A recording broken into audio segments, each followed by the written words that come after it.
Well, hello, everyone, and welcome to the World Cup Watchalong.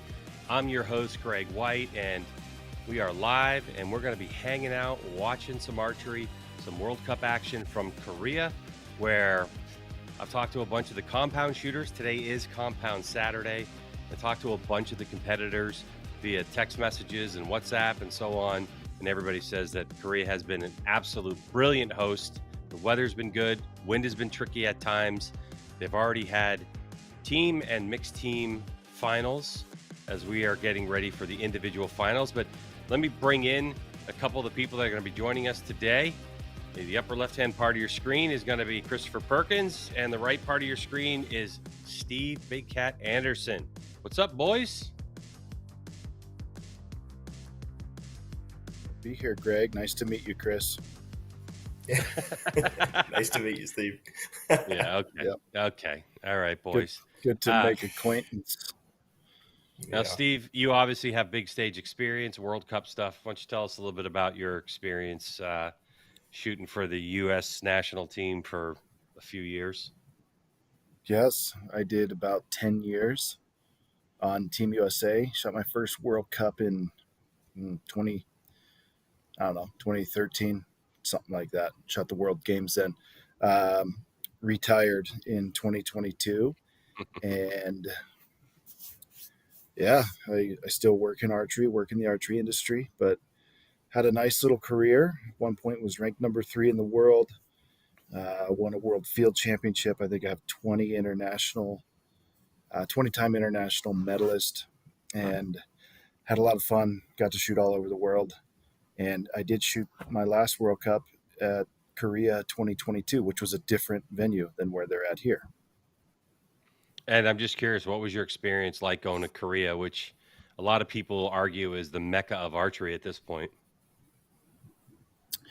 Yeah, they obviously, cater to the high-end archery training, and their facilities are first rate. It was really cool. Korea's, a nice country as well. Just being out and about was really fun. This one, the city, from what I saw, some of the city looked a little more, may look a little bit bigger, like a bigger city than where we were at in 2022. So I'm sure everyone's out and enjoying themselves, while they're not shooting and getting to experience the Korean culture as well. But yeah, if you're in Korea shooting archery, they're going to do it right. They're going to, all the way down to their practice facilities, they do it first class. And Christopher Perkins, you're Canadian and you had world experience for years. I think going back to when you were a youth, tell us a little bit about your shooting and your World Cup experience and what you're up to now. Yeah, I guess I shot probably the first World Cup stage ever was, I want to say 2013. Won a world championship back in 2011 in Italy. Shot several junior world championships from 2008 to 2011, I think was my last year shooting a world championship at the junior level. Then just kind of transitioned to 3D, mainly indoor target, kind of 2012-ish, 2013-ish. And then I've been shooting ASAs pretty much mainly since 2014. Nearly won $1 million of NFA monies too, didn't you? Back in the day. Yeah, back in 2015, yeah. When they I had the was there. 3-star tour. That was quite the ordeal. Like, we had to have firefighters, and there was a lot to it because of the insurance policy they use for that. And we had firefighters, and we had to have a camera on us and a camera scoring us, make sure that Chris wasn't slipping me $20 to call an arrow in, something like that. So yeah, it was we were on that same target that last day. It was pretty wild. Yeah, it was quite interesting. Yeah, I basically just stayed back at the shooting line and let them do everything. So is that what you ended up doing? Yeah, really? Yeah, it's kind of the requirement. I wasn't allowed to go anywhere near the target or arrows or whatever. Well, so tell us a little bit about, as we wait for the athletes to come out in about 10 minutes, And by the way, if you're just joining us here on YouTube, we're here for about 15 minutes until the match starts. Then we're going to go about 10 minutes in, and then we're going to take this show over to Archery Plus. You can scan the QR code in the lower right-hand part of your screen and get registered and signed up and continue. If you have any questions for us during the times we're on YouTube, then feel free to just get on World Archery's handle there on the X, which is formerly known as Twitter. But tell us a little bit about, Christopher, like, how did we get to where you were shooting literally for $1 million? Like, what was the situation there? Yeah, so NFAA used to run what was called a 3-star tour. It consisted of Vegas, and then Indoor National 5-spot, and then the Dakota Classic. So anybody that shot clean 900 in Vegas, a clean 600 120 in Indoor Nationals, and then attended the Dakota Classic, was eligible for what they called the $1 million shoot or the 3-star tour. And at that time, the round was actually 2 days of 600 scoring. So we shot 3 distances, 40, 50, 60 yards, 20 arrows at each. And so we shot basically 2 days of that scoring. So if you shot clean at Vegas, clean at Indoor Nationals, and clean at the Dakota Classic, essentially you took home the prize of $1 million. And you were 1 arrow away? I was 1 point shy, yes. Yeah. 1 point shy of $1 million. All right, we'll drop that topic then. That one's a little painful, I'm sure. that would have been a bunch of 3-wheelers and sports cars for you, huh? Well, yeah. Honda Big Red. Would have been a bunch of something anyway. So, but yeah. Well, here's a look at what happened earlier. We're looking at center screen, and the United States, in terms of team matches, been really performing well. Steve Anderson, and a very young team. What, Sawyer Sullivan there is, I think, 19, or is he 20 yet? Maybe. Olivia Dean, who shoots with him, 17 years old. But what are you smiling about, Christopher? Steve, I don't know how old he is. I don't know how old he is. I know. Yeah. He's not on my shooting staff. What do I care? He's a really no. He's a really good kid, man. Like legitimately, when he was 17, I got to shoot with him. I want to say it was like Louisville indoor nats, kind of thing. And he was just engaged the entire shoot, was asking me questions about my shooting, was very interested in it. Just a very respectful guy. I've shot with a lot of shooters, period. They're just running their own program. They're not really interested, but that's an interesting looking field right there. I don't know. What do you think they'd be doing now? Is that just practice? Yeah, I'm going to guess that's recurves out there practicing. Yeah, because I saw off to the right, or our right, I see some 50-meter targets set up, and those are 70-meter for tomorrow, I would think. Maybe some shorter bails from blank bell. Okay, so they're shooting. Maybe I was wrong about the city. I thought it was in like a bigger area. It looks like they're shooting the finals right there.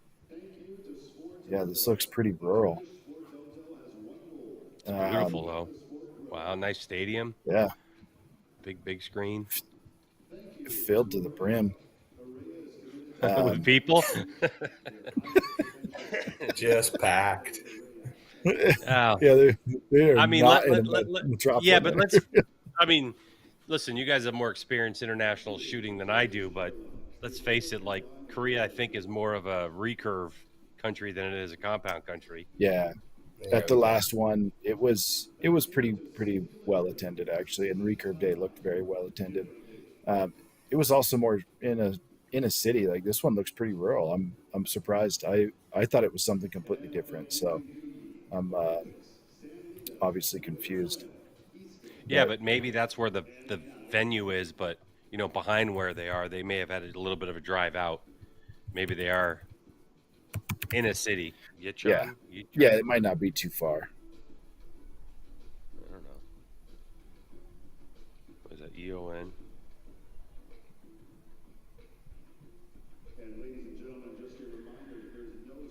Yeah, it looks like they're the city center of some sort. Like that's in the area. I'd like to go someday for sure. Okay, Um, so we shot. Yeah. All right, where where'd you shoot? Do this you is remember? cool. Yeah. I don't remember the name of the town, but it was in Gwangju, and I think it's where their women's one of the women's universities is, where all the top women from Korea they go to that school and they shoot for that program. So you've got university archery, which is huge in Korea. You've got your corporate teams, and then obviously you've got your national team.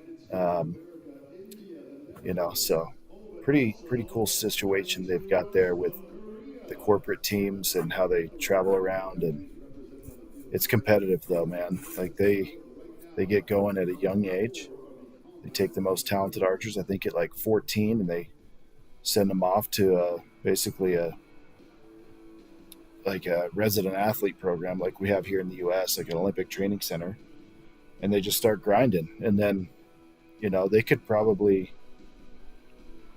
there's 64 people at the Olympics. If they could send 32 people, they would have about 25 of those in the top 32. It would Crazy. be really competitive. Yeah, Then of I'm course there surprised was that more of whole them thing that don't was leave. well, there was that whole thing too about hanging, like the possibility that compound was going to be in the Olympics for Los Angeles coming up, I guess, in 4 years from now at this point.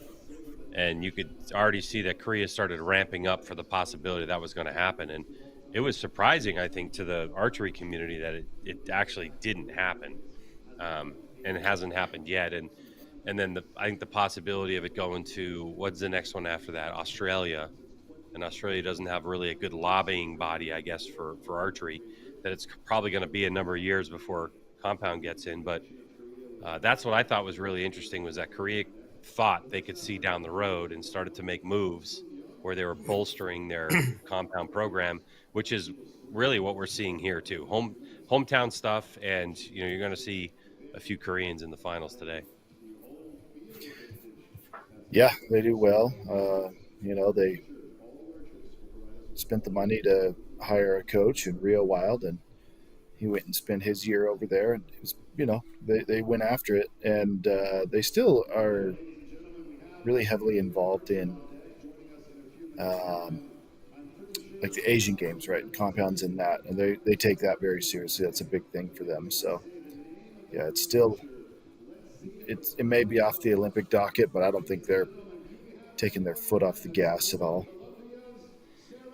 Here's the final four for the women that are coming in, and Han Sing Yaon, who she is like at university, really young, coming in, good shooter.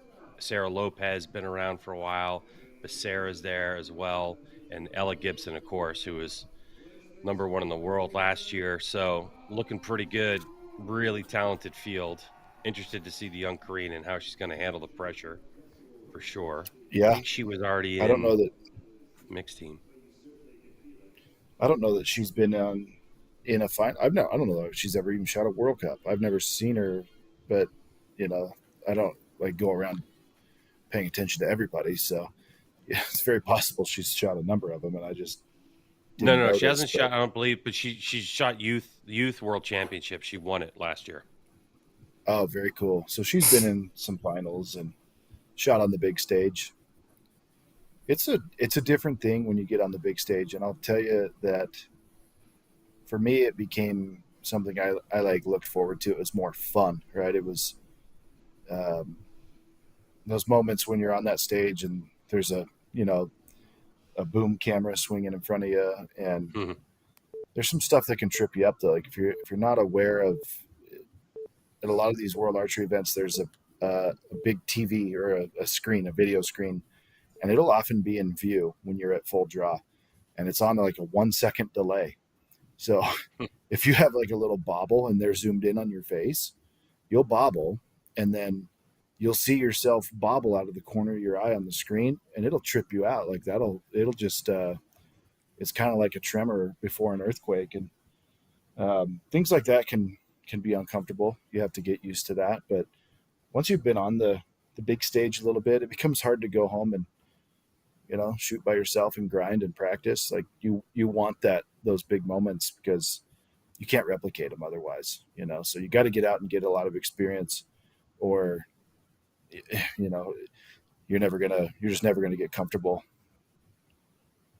I mean, Perkins, like you've shot in places before where they're like calling out your arrows in the venue. I always thought that was tough, you know, right? Because you're listening to your arrow, especially if you have a bobble or whatever. You shoot a 9, shoot an 8 or something, and they're calling it. But then what your competitors. What do you like? What's your position on that stuff? Yeah, like Steve said, I mean, when you talk World Cup stage or World Championship stage, obviously it's a back and forth, right? You shoot, they shoot. So I mean, you kind of know. I mean, today's scores. I mean, you kind of know what you have to do, regardless. So I mean, you could easily lose on a 150. So it's basically it's come down to a game of perfection. And same with indoor. I mean, indoor is exactly the same, right? So I mean, you're not you you may see a point or two given, you know, every few matches, but you're not going to be able to push through with 148s or 149 sometimes in the men's categories. Same in the women's categories too. It's like Steve said. You get to that World Cup stage, you get shooting there. It's a completely different feeling than anything else. Yeah, the 20-second clock, makes a difference. Yes, it does. You can't Yes, really, it does. yeah, you don't get super comfortable ever. Like you might be out No. there for 15 minutes and it feels like 30 seconds. Like you're out there, you kind of get a little tunnel vision and then it's over and done with. And you're Yeah, like, it truly. what happened? And Yeah, it I've been truly on is both like sides where you go out and shoot good and where you lay an egg and you're like, oh, that was embarrassing. I couldn't get off the stage fast enough. So yeah, that's part of yeah, archery. yeah. Like the last time I shot, I guess the World Championships in Yankton in Yeah. 21 or 22. I And they forget did when it that was. differently. You guys had to shoot on the big stage from the quarterfinals, correct? Yeah. Yep. Yeah, that was much different. Yeah. Instead of semifinals only, and that's the first time I had been on that stage. I hadn't shot 50 meter in 6 years. Copenhagen, Yeah. Denmark, 2015. Oh I think man, it was that wind 2015. fest. Was the last It was. wind, Yeah, it's rain, 2015. hail. You remember that? Yeah, I was there working. I wasn't on that team. Um, so I was actually like in the announcer's booth and it was nice. I didn't get rained or hailed on, but you guys got tore up all week. That was Yeah. horrible. And then the finals day was perfectly sunny. It was the only Beautiful. sunny day Yeah, it of was. 10 days we were there. Yep. Well, I did play golf one day at that awesome course right by the hotel. So it was a really nice for about 2.5 hours, and then it got crappy for 30 minutes. So Yeah. that was my Yeah. day. But here we go. Arrow number 1. Han Sung Yoon. I'm sure I'm not saying that right, but I'm trying hard. Nah, that might be it. Like that might be. This is the importance of coming out sighted in, and if you're the first match, it's Right. hard to know. If Yeah. if you are, so both those archers were low. One was in the 10, one was in the 9, and it was to the right. But if you're match number 2, like you want to watch their first few arrows, see where they're trending. And if you're the men who are going to be able to watch, 2 or 3 matches ahead of you, you can see what's going to happen here. And then you go sight in on the practice range to mimic kind of what the trend was here on the final stage. So Sarah's already grabbed like 4 clicks. She's Yeah. started low. Han is 5 o'clock nines, a pair of them. There it is. She's still on the low side though. She needs like 4 clicks. She's not moving it. There it is. She just got him. There it is. Yeah. Boom. Man, it's been no. Yeah. So they It could quickly be over showed, already. yeah, I mean, they quickly showed the mid flag there, and it wasn't really doing a whole lot. Earlier, they showed flags on the targets, and it was kind of moving around. So, Yeah, was it those little ones? yeah, The little Yeah. flags. yeah, Yeah, because if they zoom in I've on the never little flags, they look like something else, don't they? Like what's actually going on. Yeah, the little flag can lie to you. I always look at the sock. yep, The sock is Mm-hmm. the only one that matters. However, they are in a little mini arena and it looks like it's open to one side. That can create a swirl on the archer, so like it'll run in on one side and turn, and that can create a pretty challenging situation.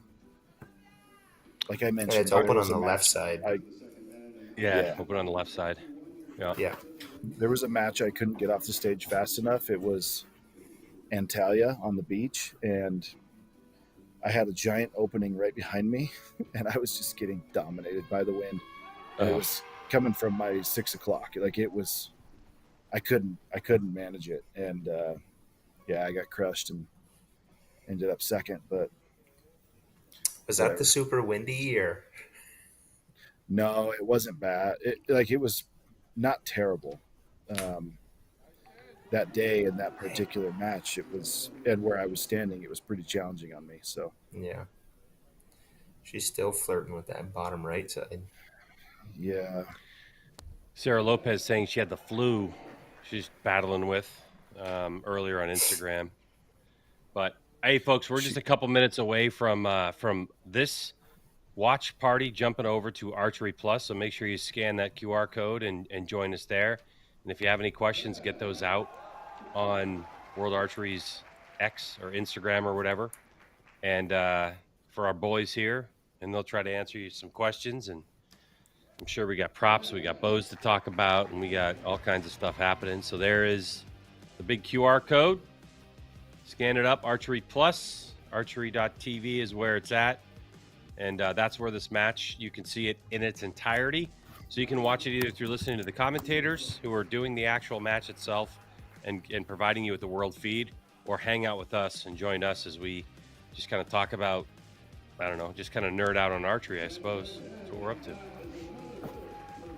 just talking The women's smack. matches have begun, and this is to determine who's going to be in the gold medal match and who's going to be in the bronze medal match.